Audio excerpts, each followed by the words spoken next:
Yo, what is up? Welcome to the Fantasy Football Prodigy channel, and in this video, I am once again going to be setting my lineups across my 3 fantasy football leagues.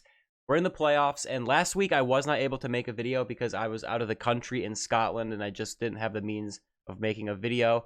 So we're going to recap the last couple weeks, and then get into our Week 16 matchups here in the semifinals. So we have 3 leagues to go over, a couple redraft leagues, and a dynasty league. So we'll start with this 12-team non-PPR redraft league. So a couple weeks ago, this was the last week of the regular season, I got a nice win over FKD. My Bungling Buffaloes put up 125 points almost, and you can kind of take a quick look at the box score here. Kirk Cousins, Miles Sanders, Tyreek Hill all above 20 points. Patriots defense had 20. I won't spend too much time on the recaps here, and then the next week, week 15, was the first round of the playoffs, and with the time difference and me actually being sick at the beginning of my trip around the time that these games were going on, I actually fell asleep in the middle of a lot of these games. So when I went to sleep, I thought that I had lost. But when I awoke, I saw that Rhamondre Stevenson actually had 22.8 points. He had 172 rushing yards and a rushing touchdown. And he was able to help me overcome Miles Sanders and Jonathan Taylor combining for 2.2 points. But luckily, Jonathan Taylor can hurt me no longer, as he is now on injured reserve out for the season. So we are moving on in this league. I had Kirk Cousins on the bench, Latavius Murray with 20 on the bench, the Giants defense with 17 on the bench. But in terms of transactions, I did pick up both Deon Jackson and Zach Moss. I had 78 out of 200 fab left. I put in a 78 bid on both Zach Moss and Deon Jackson. And then I also put in a $0 bid on Zach Moss as well, in case, just so I could add both of them if no one bid on Zach Moss, and I was able to get both of them, so that is nice, especially as the Jonathan Taylor manager. And we're going to talk about those two in a little bit here, but this is the matchup this week. I'm going against the number 1 seed, who's coming off of a first round bye, and they did play Zay Jones. I was debating starting Zay Jones in another league, and luckily I did not, and also luckily my opponent started him in this league because he only had 1.1 points, 14 receiving yards, and -3 rushing yards. He's without Olave, so he had to pick someone up and start him. So for my team, I am kind of debating between Justin Fields and Kirk Cousins. I think I am going to go with Justin Fields. I just think it's going to be a higher scoring game. The Bills are going to be able to put up points, and I think the Bears, just like Justin Fields has had to do for the last, in recent memory, he just had to kind of run around and keep up with the other team's offense. So I think it'll be a good game for Justin Fields.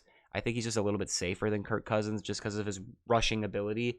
Kirk Cousins, any game, can go out and throw, 201 touchdown. And, I'm trying to win the thing and win the whole league here. So I'll have to monitor what the weather is in Buffalo. I haven't really, I actually just got back from my trip last night. So I haven't been keeping up on the news too much. So if it's going to be like a crazy weather game in Buffalo, which it might be because it's pretty cold, just around the country right now, I might make the switch, but we'll see. Miles Sanders, I'm just going to roll with him even after a bad week last week. He's the type of guy where you just kind of keep him in the lineup and you live with the ups and downs, especially with my other options. Rhamondre Stevenson, if he's active and if it doesn't come out that he's going to be super limited, I am going to play him. At the start of last week, I was worried that he wasn't going to see a ton of volume, but he ended up with 172 rushing yards or whatever it was. So I'm going to stick with him against the Cincinnati Bengals. Tyreek Hill is an every week start. DK Metcalf, it's a good matchup against Kansas City. They'll have to score points, and there's no Tyler Lockett, so hopefully he'll see a bump in targets. Dalton Schultz, I am, as of now, starting him over Njoku. It's just, I don't know, Dalton Schultz is just kind of, I like him a little bit more. And then in the flex, that's where the real tough decision is. So right now it's between Deon Jackson, Zach Moss, and Latavius Murray. So I just can't make a final decision yet. And if I make any changes, I'll comment it down below and put it in the description. But I have to figure out the health of Latavius Murray, although I heard he is going to play. And I also have to figure out what the split is going to be with Deon Jackson and Zach Moss. So if there's more clarity as to if there's a definitive starter who's going to see the bulk of the volume, it's a great matchup against the Chargers' really bad rush defense. And if one of these guys between Deon Jackson and Zach Moss is the clear starter, I will be very interested in that player. But if we just don't get any clarity and it's looking like it could be kind of a gross situation, it's possible I switched to Latavius Murray. I'm recording this on Saturday, the 24th of December. So I have until Sunday at 3:30 to make a final decision on these guys. And if I end up not playing Latavius Murray, I have until Monday night to decide between Deon Jackson and Zach Moss. So as of now, I have Deon Jackson in there. In an ideal world, it would just be his backfield in one of the best matchups for running backs. But I feel like Zach Moss is definitely going to be, involved, and he saw a ton of volume last week once Jonathan Taylor left. So Hollywood Brown, just with Trace McSorley starting at quarterback, last I heard, no Kyler, no Colt McCoy. I just don't want to deal with that. And he hasn't been great for fantasy lately anyways. Plus, he's listed as questionable. I don't even know what his status is, really. Yeah, anyways, I'm playing Jason Meyers. And then at defense, I have the Titans against Houston. The Jaguars were on the waiver wire, but they got picked up for more fab than I was going to bid. So I ended up not. I'm just going to stick with the Tennessee Titans, I believe. Yeah, anyways, moving on. This is another redraft league, a half PPR. This redraft league was a auction draft. The other one was a standard snake draft. This is an auction draft, 10 teams, and we did miss the playoffs. So I'm the AL Ironman. Yeah, this week in week 14, I had to start James Cook and Tony Jones. That's how you know things just weren't going well with JT, Aaron Jones on bye. I lost Javonte Williams in this league as well. So my Jonathan Taylor, Javonte stack, drafting them 1 and 2 in a couple leagues really didn't work out. Not a stack in terms of them being, quarterback to wide receiver connection, but that combination just did not work out.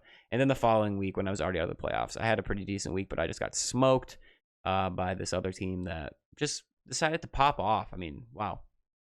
I believe this is the number 1 seed right here, so his team is looking very nice. In terms of transactions, I added Cam Akers. I dropped a Conquo because Ryan Tannehill is not going to be starting this week. I added Deon Jackson for 30, dropped Gus Bus. Yeah, nothing too crazy. I added Darius Slayton a while back for 17 out of 200 fab, and he's been pretty solid. So this week, not that it matters, this is the first round of the playoffs because only 4 teams make the playoffs in this league. We're thinking about expanding it to 6 out of 10. I feel like that would be better, but I am playing against Garrett Wilson and Zay Jones, who put up a combined 4.6. That is very nice. Looking ahead here at my lineup for week 16. As of now, I'm going with Kirk Cousins and Geno Smith. I thought about putting Dak in there over Geno just because Geno's missing some weapons. As of now, I'm going with Geno, but if I change that, I'll put it in the description. I'm going with Dallas Goedert. It is a little risky starting him in his first week back from injury, but when you just look at the options I have, he's the best bet. Aaron Jones is a lock.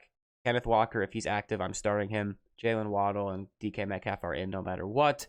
And then Darius Slayton against my Minnesota Vikings. That's a great matchup, and he's been solid for fantasy, so I like that play a lot, actually. Is a nice little wide receiver 3. And then it comes down to Deon Jackson and that whole situation again. As of now, I have him in there. Could put in Palmer. I'm not really feeling that, though. Could put in Cam Akers. Again, it's going to come down to the news. If it turns out Deon Jackson is not going to see a ton of volume, and we might not even get a report on that, but if it does come out like, hey, this is the Zach Moss show, I might just put Cam Akers in there for solid volume, especially since I have not a lead necessarily, but my opponent has already played 2 players and only has 4.6 points. Cam Akers might be a little bit safer just because he should see, 12 plus carries or so opportunities. So we'll see. So sorry to not have a definitive call. Also, Jakobi Meyers, he's always someone that you can put in there as a nice safe play. But he is dealing with a concussion, I believe. Concussion protocol. I believe he got hurt his head. Oh, shoulder. Okay, last I heard he got knocked in the head on the last play or something. Anyways, so now we're on to our Dynasty League, 10 teams, half PPR. This league was half PPR. This one is also half PPR. A couple weeks ago, week 14, I had the most points in the league, 147.8. Here's a quick look at the box score. Miles Sanders at 28, Mike Williams at 20, McCaffrey at 28.3, who I acquired via trade from a team that's rebuilding. Traded away a future first, I think 2 years from now, and Jerry Jeudy. So kind of a win-win for both teams. But yeah, there's a quick look at the lineup. Zay Jones on the bench that week.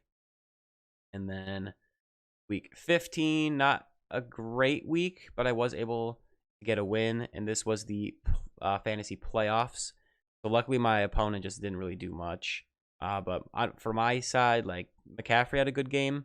But other than that, it was pretty bad. Him and Chris Godwin had a good game, but Tua did pretty average. Everyone else was pretty mid. Everyone else was pretty mid. Luckily, my opponent was starting Tyler Huntley, so we were able to overcome that test. I had Zay Jones on the bench with 31.9, DJ Moore 15.8, Latavius Murray 20.7. So we had some points on the bench, definitely. Transactions, I added and cut Tony Jones recently. I added Juwan Jennings. I added Richie James. Yeah. Here's our matchup for this week. No one has played yet. This is the number 1 seed. And it's kind of funny because if you look at my opponent, the players that used to be on my team were James Conner, who I traded. I got James Robinson in a pick, and he got James Conner. This was years ago. And it looked like a win for me, but now definitely a win for him. Raheem Mostert, I cut multiple years ago before he was even relevant. Keenan Allen, I traded away for what I believe was the 2nd overall pick that turned into Jonathan Taylor, which for this week is not helping me and it's helping him. Terry McLaurin, I ended up drafting. There was another Washington receiver that I took instead of Terry McLaurin, 3rd round of our rookie draft, and I don't even think he's in the league anymore. Another one. Who was it? Amari Cooper was on my team. I traded him away in a deal where I got Mixon from another team. That team traded Amari Cooper to this team, so looks like he's not starting. And then the most painful of all is Deebo Samuel. Luckily, he's not playing, so it's not going to directly impact me. But I traded away Deebo for Chase Claypool. And Claypool literally could not have had a further fall from being fantasy relevant. So this matchup, it brings back a lot of painful memories, but hopefully we can get the win and have a joyous memory of taking down our foe here. But I'm going with Tua against Green Bay. He hasn't had a big game lately, but I'm hoping he can have a huge game. It's been a while since he's had a big performance, but he's had some tough matchups. Last week he had 18, so we'll see. And I say Houston Texans as a tough matchup. Not that they're good, but they just don't allow points to quarterbacks. McCaffrey's obviously in. Mixon against the Patriots, I'm starting him. I'm keeping Miles Sanders in. Chris Godwin is an auto start at this point. Hopkins is in even without Kyler and Colt McCoy. I feel like you just got to play him and just hope for the best. Mike Williams, I'm keeping him in there. So the real tough decision here is DJ Moore. So I could put Mike Williams at wide receiver and then DJ Moore in the flex. And then at that point, I could play a running back or a wide receiver. So I don't have to replace DJ Moore with just a receiver. I could play another running back because this is a double flex. So 2 running back, 3 wide receiver, 2 flex, 1 quarterback. I'm also playing Dalton Schultz at tight end over Dallas Goedert or Greg Dulcich. But the real tough decision in this league is DJ Moore. It's a great matchup against Detroit, but this is what he does. He's coming off a big week. You put him in the lineup in a cake matchup, and he comes out and disappoints. I definitely see that happening. He hasn't seen more than 6 targets since week 8. And he's had a couple good games in that stretch, but he's also had a few clunkers. So we'll see. I lost Jonathan Taylor in this league as well. So I have Jonathan Taylor in every league, and he hasn't helped me. Latavius Murray, that's another guy that's just in play. He's going to see the volume. Rams, their team is just they have a lot of injuries. They're not playing for anything. I could see it being a game where he gets work and has success, and if he gets in the end zone, you're happy. James Robinson, unfortunately, relevant. Luckily, I did not play Zonovan Knight or Zay Jones. Courtland Sutton, that's probably not something that I'm willing to do at this point. So, really, it's between Latavius Murray and DJ Moore. Zonovan Knight and Zay Jones were in the conversation before the Thursday night game. Luckily, I didn't play either of them because neither of them had more than 2 points. So as of now, I have DJ Moore just because of the matchup. If I change it, like I said, I'll comment it and put it in the description. But wish me luck. I wish you guys luck. And I wish you all a Merry Christmas. Thank you for watching this video. I really appreciate it. Make sure to drop a like and subscribe to the channel. And I'll see you guys later. Peace out.